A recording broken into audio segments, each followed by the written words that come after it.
नमस्कार, आप देख रहे हैं प्राइम न्यूज और आपके साथ मैं हूं क्रांति सिंह। हमारे इस खास बुलेटिन में आप सभी का बहुत बहुत स्वागत है। बुलेटिन की शुरुआत इस वक्त की बड़ी खबर के साथ करेंगे। नरेंद्र मोदी तीसरी बार पीएम पद की शपथ लेने वाले हैं। तारीख 9 जून की सामने आ रही है। 9 जून को वो शपथ लेंगे। वहीं मुख्यमंत्री पुष्कर सिंह धामी ने एनडीए के दलों के साथ संसद भवन में आयोजित महत्वपूर्ण बैठक में एनडीए के नेतागणों से मिलकर के तीसरी बार सरकार बनाने पर बधाई दी है।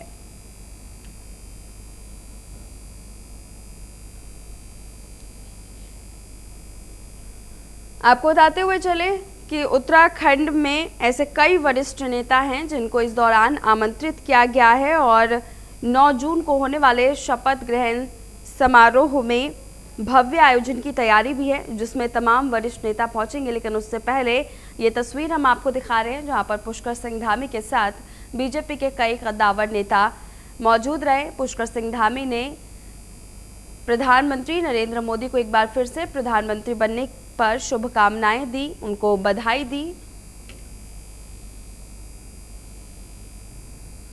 आपको बताते हुए चले, बीजेपी ने एक बार फिर से और पूरे एनडीए घटक दल ने एक बार फिर से सरकार का नेतृत्व करने के लिए नरेंद्र मोदी को चुना है। एक बार फिर से 9 जून को प्रधानमंत्री पद की शपथ ले सकते हैं नरेंद्र मोदी।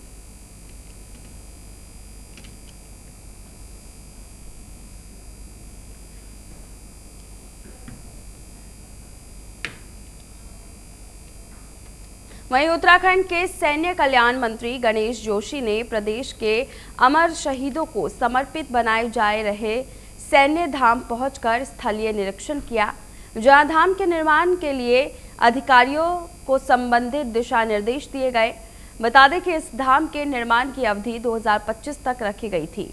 वहीं मंत्री गणेश जोशी के अनुसार ये धाम 2.5 से 3 महीने में ही बनकर तैयार हो जाएगा, जिसके बाद प्रधानमंत्री के हाथों सैन्य धाम का लोकार्पण कर जनता के लिए इसे खोल दिया जाएगा।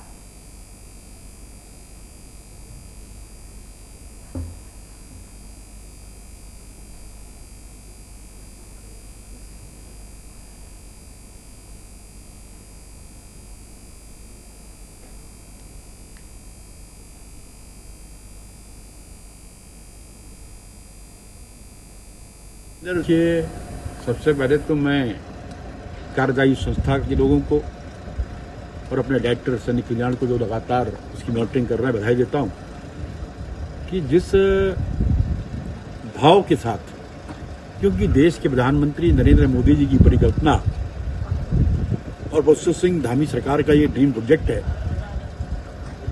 जिसको पूरा करने का सौभाग्य मुझे प्राप्त हुआ है।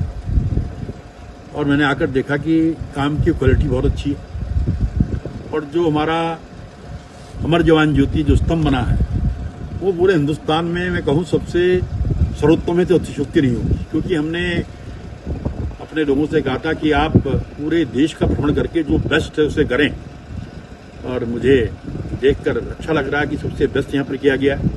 इसी प्रकार कहीं भी देश के अंदर झंडे की हाइट 100 फीट है, यहाँ पर 120 फीट पर हमने तिरंगा लगाया है और लगभग कार्य फिनिशिंग के। सबसे पहले तो मैं कार्यदायी संस्था के लोगों को और अपने डायरेक्टर सैनिक कल्याण को जो देवभूमि उत्तराखंड में 10 मई से शुरू हुई 4 धाम यात्रा अपने चरम पर है। 4 धाम यात्रा में श्रद्धालुओं का तांता लगातार बढ़ता हुआ जा रहा है।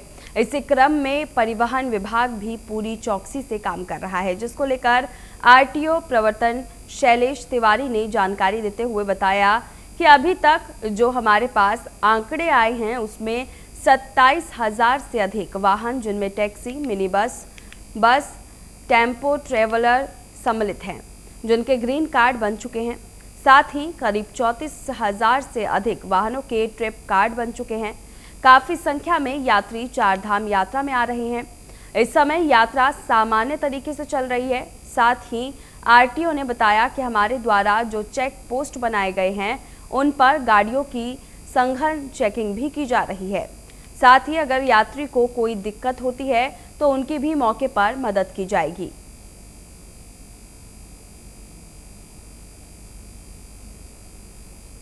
तोड़। अब तक यह चार धाम यात्रा जिस तरह से 10 मई से शुरू हो चुकी है, अब तक कितने वाहनों के ग्रीन कार्ड और ग्रीन कार्ड बन चुके हैं, क्या आप अपडेट?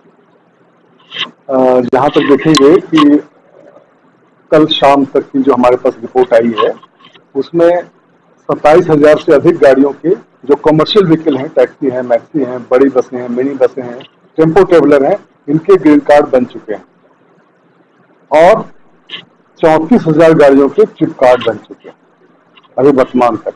और इस बार काफी संख्या में लोग यात्रा में आ रहे हैं और अब यात्रा स्मूथ हो गई है, लोग आराम से यात्रा कर रहे हैं। मौके पे आप लोगों ने चेक पोस्ट बनाए हैं? चेक पोस्ट हमारे जो बनाए गए हैं बेसिकली गाड़ियों को चेक करने के लिए बनाए गए हैं, साथ ही साथ वहाँ लोगों को हम मदद भी करते हैं, सिर्फ चेकिंग नहीं। अगर किसी को कोई समस्या है या कोई ऐसा इशू है तो उसमें भी उनकी हेल्प करते हैं हम लोग हैं। तो हमारे 4 चेक पोस्ट बने हुए अभी हैं और वहाँ कई हम लोगों ने चालान जो किए हैं, काफ़ी संख्या में चालान भी हो रहे हैं गाड़ियों के, जिनमें कमी पाई जा रही है। वहाँ मुख्य जो इशू आ रहे हैं कि कई लोगों का ग्रीन कार्ड नहीं है, किसी गाड़ी में ज़्यादा लोग बैठे हुए हैं, कई जगह ऐसे देखे गए हैं कि रजिस्ट्रेशन अन्य दिन का है और पहले आ गए हैं। कई बार क्या होता है कि 20 लोग बैठे हैं तो 18 लोग रजिस्ट्रेशन है, 2 लोगों के नहीं है। ये सब कई इशू आते हैं, तो इसमें हम लोग कार्रवाई करते हैं और चालान की कार्रवाई भी कर रहे हैं हम लोग।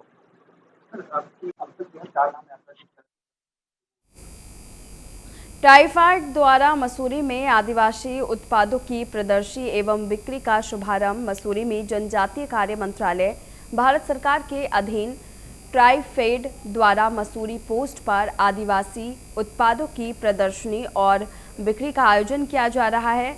इस प्रदर्शनी में उत्तराखंड, राजस्थान, मध्य प्रदेश, हिमाचल प्रदेश, नागालैंड राज्य में आए लगभग 25 से अधिक जनजातीय उद्यमी अपने उत्पादों जैसे ladies sari, kurti, gents coat, waistcoat, jewellery, वन धन और कृषि उत्पाद, इसके साथ ही साज सज्जा का सामान उचित दर पर इस प्रदर्शनी में बिक्री करेंगे।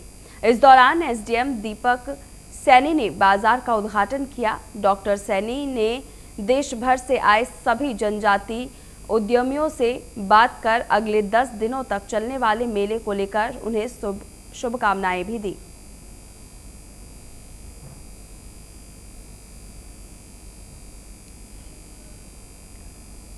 आपको बताते हुए चले कि लगातार उत्तर प्रदेश में पर्यटन को बढ़ावा देने के लिए, साथ ही वहां पर रोजगार को बढ़ाने के लिए प्रशासन मुस्तैद है, अपनी तरफ से तमाम बड़ी कोशिशें कर रही हैं।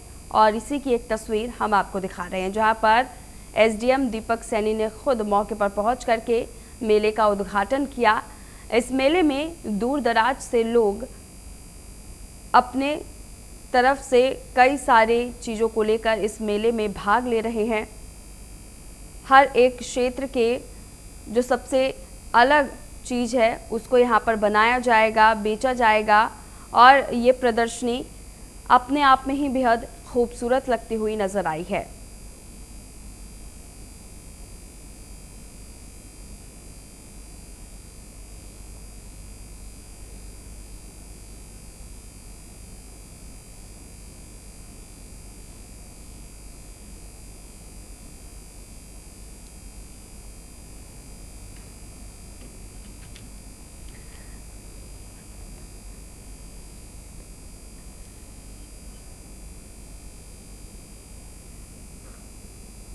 आपको बताते हुए चले कि जो आदिवासी समाज के लोग हैं उन्हें कहीं ना कहीं एक पिछड़ी जाति के तौर पर एक लंबे समय तक देखा गया, लेकिन अब ऐसी तस्वीरें सामने आती है जिसमें आदिवासी लोग काफ़ी ज़्यादा बढ़ चढ़ कर के हिस्सा लेते हुए नज़र आते हैं। अब आदिवासी उत्पादों की प्रदर्शनी भी लगाई जा रही है। उत्तराखंड में आदिवासियों को ये अहम मौका मिला है कि वो अपने टैलेंट को दिखाते हुए इस प्रदर्शनी में ज़्यादा से ज़्यादा लोगों के दिलों तक पहुँचे और यहाँ से उन्हें एक बेहतर रोज़गार भी मिल सके। करीब 10 दिन तक चलने वाला ये मेला यहाँ लगाया गया है और इसके शुभारंभ के मौके पर खुद एसडीएम दीपक सैनी पहुँचे और उन्होंने उद्घाटन कर सभी लोगों को वहाँ शुभकामनाएं दी। जितने भी आदिवासी समाज से लोग वहाँ जुड़े थे, जिन्होंने प्रदर्शनी को लेकर के अपनी दुकानें लगाई थी, उन सभी के दुकान पर पहुंच करके उन्होंने उद्घाटन किया और फीता काट करके इस प्रदर्शनी का शुभारंभ किया। आपको बता दें कि मेले की जो साज सज्जा है वो बेहद ही स्वदेशी रूप से किया गया है। हर एक चीज़ जो बनाई गई है वो खुद हाथों से बनाई गई है और यही वजह है जो इस मेले को बेहद ही ख़ास बनाता हुआ नज़र आ रहा है। आपको बता दें कि एसडीएम दीपक सैनी ने उद्घाटन करते ही वहां सभी स्टॉलों पर जाकर के दुकानदारों से उन्होंने मुलाकात की, साथ ही उन्हें शुभकामनाएं दी और ये भी आश्वासित किया है कि आगे इस तरह के और कार्यक्रम आयोजित किए जाएंगे, जिससे कि आदिवासी समाज ही नहीं, इसी तरह के अगर अन्य पिछड़े वर्ग हैं जिन्हें रोजगार नहीं मिल पा रहा है या फिर वो रोजगार के इस मकाम पे पीछे रह गए हैं, तो उनके लिए एक नया रोजगार का रास्ता खोला जाए, जिसमें वो अपनी भागीदारी सुनिश्चित करके आगे अपने कदम बढ़ाए। और ये उत्तराखंड की बेहद ही ख़ास तस्वीर हम आपको आज दिखा रहे हैं, जिसमें उन जातियों पर भी फोकस किया जा रहा है सरकार के द्वारा, प्रशासन के द्वारा, जो कहीं ना कहीं पिछड़ी हुई थी और अब उन्हें आगे आने का मौका दिया जा रहा है। लंबे समय से राज्य में सरकारी नौकरी का ख्वाब देख रहे प्रदेश के समस्त खिलाड़ियों के लिए बड़ी खुशखबरी आई है। बता दें कि खिलाड़ियों के लिए राज्य की सरकारी नौकरियों में सेवा करने का सुनहरा अवसर प्रदान करने के लिए 4% का आरक्षण लागू कर दिया गया है। वहीं खेल मंत्री रेखा आर्या ने जानकारी देते हुए बताया कि प्रदेश के सभी खिलाड़ियों के लिए ये एक बेहद ही खुशी की बात है कि वो लंबे समय से सरकारी नौकरी का इंतजार कर रहे थे और अब 4% खेल कोटा लागू करने की मांग उठाते आ रहे हैं, जिसका शासनादेश जारी कर दिया गया है। इस शासनादेश को माननीय राज्यपाल महोदय जी के द्वारा स्वीकृति प्रदान कर दिया गया है।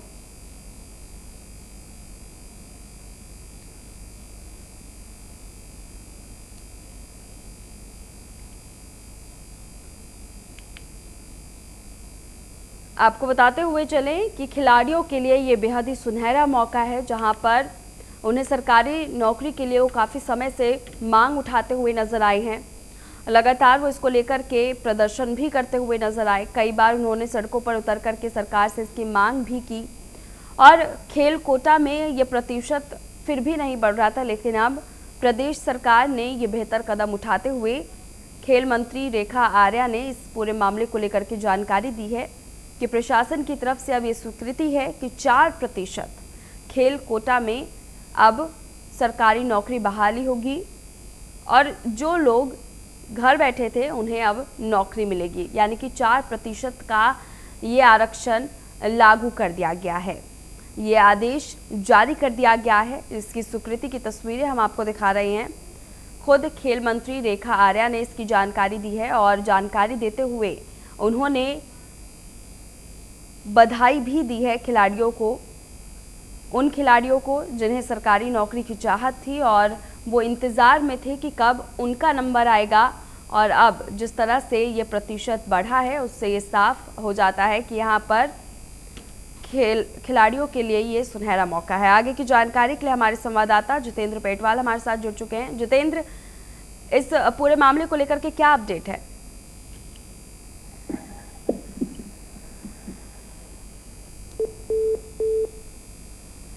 आपको बताते हुए चले कि अभी हम फिर से बात करने की कोशिश करेंगे अपने संवाददाता से और आपको तमाम जानकारी उपलब्ध कराएंगे, लेकिन उससे पहले एक महत्वपूर्ण जानकारी आपको बताते हुए चलें कि ये जो खेल कोटा में जो प्रतिशत लागू किया गया है, 4% जो लागू किया गया है, वो सरकार की एक बेहतर कदम को यहाँ पर दिखाता हुआ, दर्शाता हुआ नज़र आ रहा है। प्रदेश के कुशल खिलाड़ियों के लिए ये बेहद ही खुशखबरी की खबर है और जाहिर सी बात है कि इसको लेकर के जब से 4% का आरक्षण लागू किया गया है, प्रदेशवासियों के अंदर भी एक खुशी का माहौल देखने को मिला।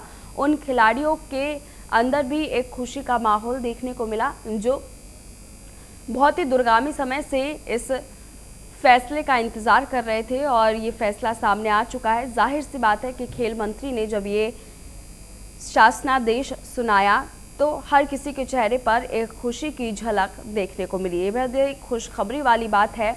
और उत्तर प्रदेश, उत्तराखंड की अगर हम बात करें तो उत्तराखंड में ऐसे कई खिलाड़ी हैं जो खेल कोटा से नौकरी पाना चाहते थे और कहीं ना कहीं ज़्यादा आरक्षण ना होने की वजह से वो पीछे रह जाते थे, लेकिन अब प्रदेश में सब बेहतर होता हुआ नज़र आ रहा है।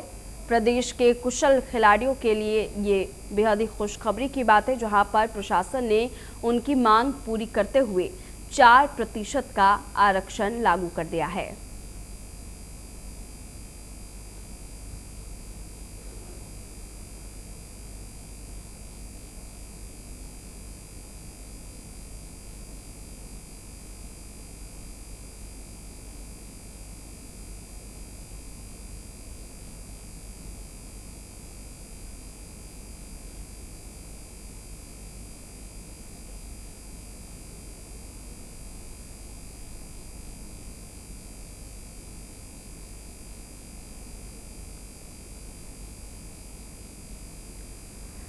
आपको बताते हुए चलें, उत्तराखंड में सरकारी नौकरियों में 4% आरक्षण मिलेगा। इस बात को लेकर के तमाम जानकारियां सामने आ चुकी हैं। लंबे समय से राज्य में सरकारी नौकरी का ख्वाब देख रहे प्रदेश के समस्त कुशल खिलाड़ियों के लिए ये बेहद ही खुशखबरी की बात सामने आई है। खिलाड़ियों के लिए राज्य की सरकारी नौकरियों में सेवा करने का सुनहरा अवसर अब उन्हें मिलेगा।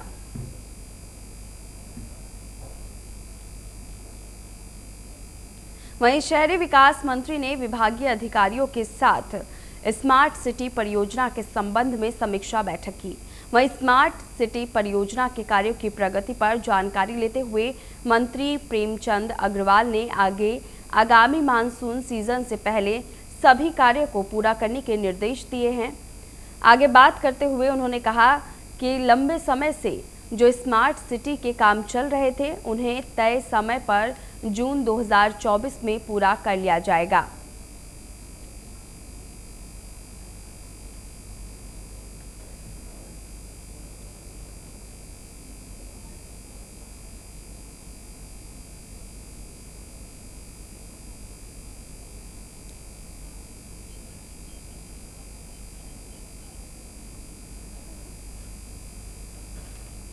वहीं शहरी विकास मंत्री ने विभागीय अधिकारियों के साथ स्मार्ट सिटी परियोजना के संबंध में समीक्षा बैठक की। ये बैठक बेहद ही खास रही और बेहद ही महत्वपूर्ण भी मानी जा रही है। आपको बताते हुए चले कि वहीं स्मार्ट सिटी परियोजना के कार्यों की प्रगति पर जानकारी लेते हुए मंत्री प्रेमचंद अग्रवाल ने आगामी मानसून सीजन से पहले सभी कार्यों को पूरा करने के निर्देश दिए हैं। आपको बताते हुए चले कि उन्होंने इस दौरान जो जानकारी दी है, उस जानकारी के दौरान उन्होंने कहा कि लंबे समय से जो स्मार्ट सिटी के काम चल रहे थे उन्हें तय समय पर जून 2024 में पूरा कर लिया जाएगा।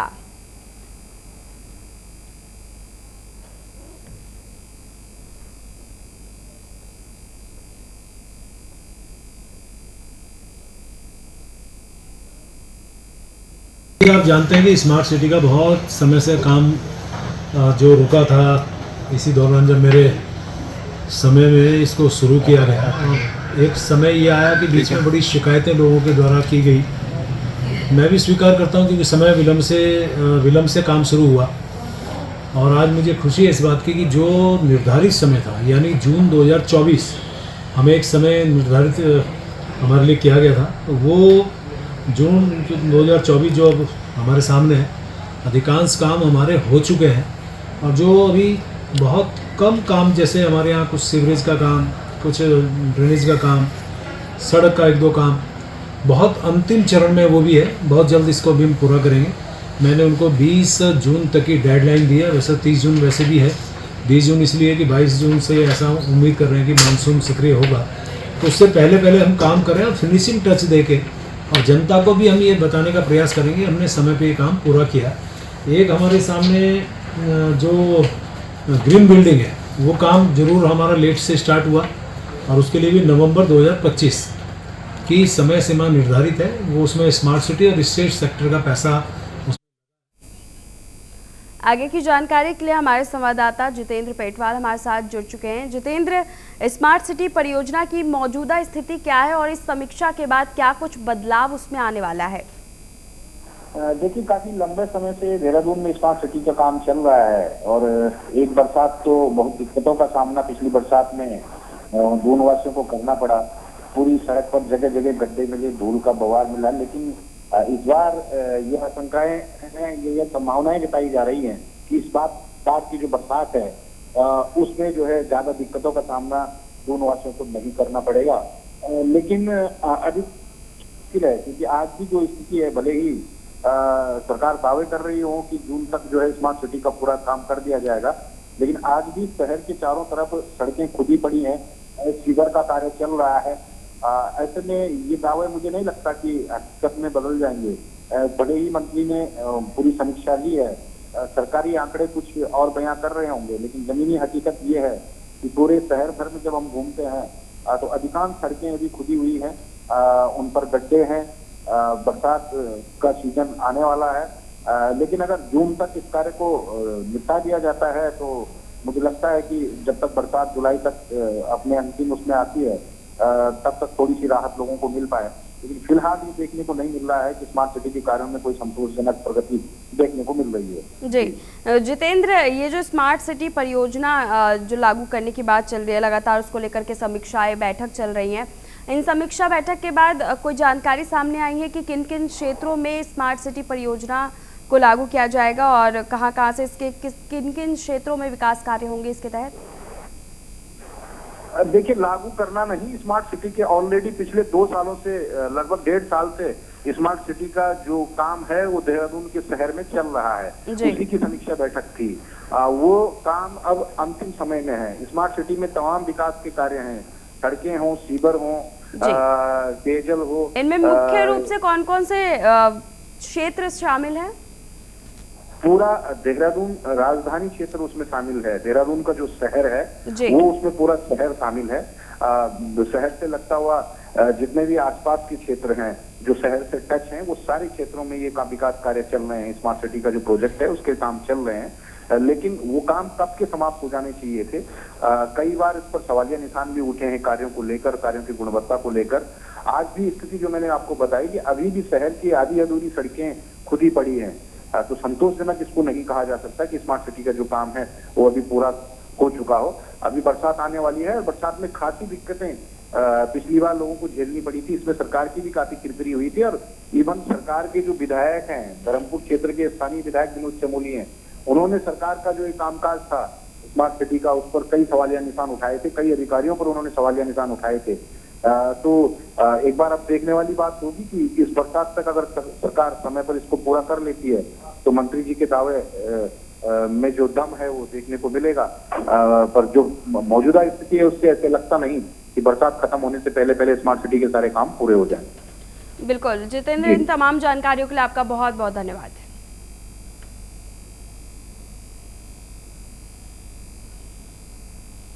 तो फिलहाल इस खास बुलेटिन में बस इतना ही। आगे की खबरों के लिए बने रहिए हमारे साथ और देखते रहिए प्राइम न्यूज। नमस्कार।